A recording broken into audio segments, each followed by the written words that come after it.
दोस्तों, किसी ने सच कहा है, सोच बदलिए नजरिया बदल जाएगा। नजरिया बदला तो जिंदगी बदल जाएगी। मैं हूं आपकी दोस्त ज्योति। आपका स्वागत है मेरे चैनल एम्पावर द लाइफ में। आज की कहानी का शीर्षक है सबका हित। संध्या का समय था। सभी शिष्य भगवान बुद्ध के समक्ष बैठे दिन भर के भ्रमण की थकान उतार रहे थे। तभी एक शिष्य बोला, भंते, सभी व्यक्ति अपने ही हित की बात सोचते और करते हैं। ऐसा करने मात्र से क्या शांति को प्राप्त किया जा सकता है? भगवान बुद्ध ने बड़े नर्म शब्दों में शिष्य के प्रश्न का उत्तर देते हुए कथा सुनाई। वे बोले, एक व्यक्ति था। सारा नगर और आसपास के गांवों में उसके आचरण की प्रसिद्धि थी। जिस ओर वे जाता, लोगों के सिर आदर के साथ झुक जाया करते थे। चारों ओर श्रद्धा एवं स्तुति के सिवाय लोगों के मन में उसके लिए और कुछ नहीं था। सारा शहर अपने को धन्य मानता था कि ऐसा व्यक्ति उनके शहर में निवास करता है। भगवान के दूत शाम को जब उनके सामने अपनी अनुभूति प्रस्तुत करते तो भगवान को उस व्यक्ति के कार्यकलापों से बड़ी प्रसन्नता होती थी। वे उस व्यक्ति को मुंह मांगा वरदान देने के लिए वर्षों से उत्सुक थे। एक दिन देवदूतों के कहने पर उन्होंने उस व्यक्ति को ये शक्ति देनी चाहिए कि वह यदि किसी बीमार को स्पर्श कर दे तो उसकी बीमारी तुरंत दूर हो जाए। किंतु उस व्यक्ति ने यह कहकर उसे अस्वीकार कर दिया कि यह काम तो भगवान का है। मनुष्य को अगर ये महान शक्ति मिल जाएगी तो संसार में प्राणी भगवान से विमुख होकर मनुष्य को पूजने लगेंगे। कुछ दिन बाद भगवान ने उसे यह वरदान दिया कि जो तुम्हारे संपर्क में आएगा वे कितना ही पापी क्यों ना हो, सही मार्ग पर चलने लगेगा। उस व्यक्ति को यह वरदान भी स्वीकार ना हुआ।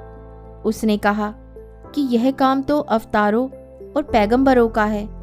तब भगवान ने कहा कि मैं तुम्हें अपनी सारी ईश्वरीय सत्ता देता हूँ, उसे स्वीकार करो और मुझे असमंजस से मुक्त करो। इस पर वह व्यक्ति विनयपूर्वक बोला, मुझे आपने मनुष्य देह देकर सब कुछ तो दे दिया है, फिर मुझे क्या चाहिए? यदि आपको कुछ दिए बिना तुष्टि नहीं मिलती तो कृपया मुझे यह दे दीजिए कि मेरे द्वारा सबका हित होता रहे और मुझे उनका ज्ञान भी ना रहे। तो दोस्तों, इस कहानी से हमें यही शिक्षा मिलती है कि सबके हित में ही अपना हित है। जब आप दूसरों का हित करते हो, दूसरों का कुछ अच्छा करते हो, तो कहीं ना कहीं आप अपना अच्छा करते हो, क्योंकि प्रकृति का नियम है, हम जो देते हैं हमें वही दुगना होकर वापस मिलता है। और इस कहानी से हमें यह भी सीख मिलती है, यदि हमारे द्वारा किसी का भला होता है, अगर हम यह मानने लगते हैं कि हमारे द्वारा किसी का भला होता है या हमने किसी का भला किया है, तो उससे हमारे अंदर घमंड पैदा होता है। और घमंड किसी भी हद तक ठीक नहीं रहता। घमंड से हम अपने आप को भगवान के समान समझने लगते हैं।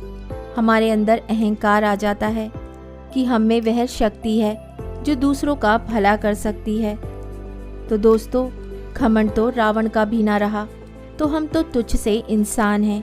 और जब हमारे अंदर घमंड आ जाता है तो हमारे अंदर से परोपकार की भावना मिट जाती है और हम लोगों का भला करने के बजाय उनका बुरा करने लगते हैं। और जब हम दूसरों का बुरा करने लगते हैं तो वही बुराई एक ना एक दिन हमारे सामने आकर खड़ी हो जाती है, जिसका परिणाम हमें भोगना पड़ता है।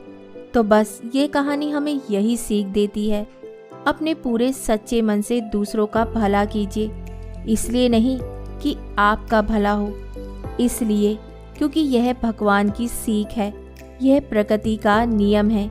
अगर आप किसी का भला करेंगे तो कोई आपका भला करेगा, क्योंकि परिस्थितियां सदा सभी के लिए एक सी नहीं रहती। आज परिस्थिति आपके हक में है, कल हो सकता है कि परिस्थिति किसी दूसरे के हक में हो। तो दूसरों का हित अवश्य कीजिए। जब आप दूसरों का हित करेंगे तो आपका हित अवश्य होगा, क्योंकि दूसरों का भला करने वाले, अच्छा सोचने वाले लोगों के साथ हमेशा ईश्वर होते हैं। और जिनके साथ ईश्वर होते हैं उनका कभी बुरा नहीं होता। उम्मीद करती हूँ आपको कहानी पसंद आई होगी। तो बहुत जल्द मिलती हूँ एक कहानी और नई सोच के साथ।